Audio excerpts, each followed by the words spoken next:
আসসালামু আলাইকুম প্রিয় শিক্ষার্থী বন্ধুরা, আজকের ক্লাসে সবাইকে স্বাগতম। আমি আজ এমন দুইটা সূত্র বলবো, এই সূত্র দ্বারা দুইটা সূত্র কিন্তু প্রায় সেম সূত্র, কিন্তু অনেকে ধরতে পারে না। আমি সেটা আজকে বলছি, সবাই মনোযোগ সহকারে দেখবেন। শুরু করছি। এই যে আমার অন নম্বরে এই 4ab, এটা সূত্র কি? a plus B whole square minus a minus b whole square.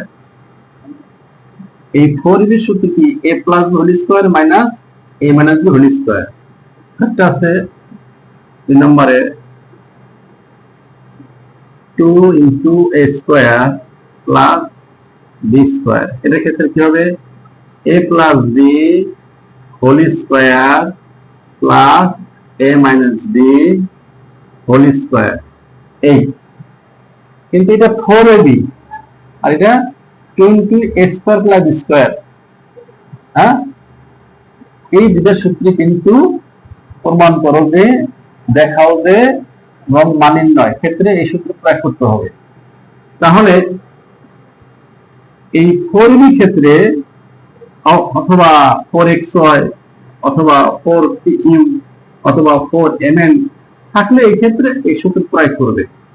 a plus B whole square minus a minus whole square, আর নিচে হলো যখন থাকবে 2 into a square plus B square, অথবা থাকতে পারে এরকম 2a square plus 2b square.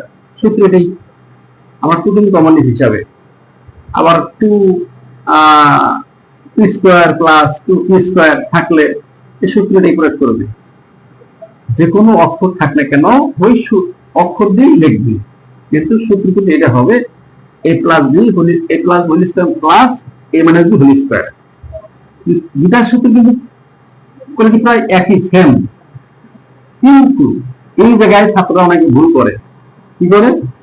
এই 4ab সূত্র এটা না লিখে এটা লেখে, কিন্তু সেম প্রায়, কিন্তু এটা মাইনাস মাঝখানে, এই মাঝখানে প্লাস, এই পার্থক্য আর কিছু না।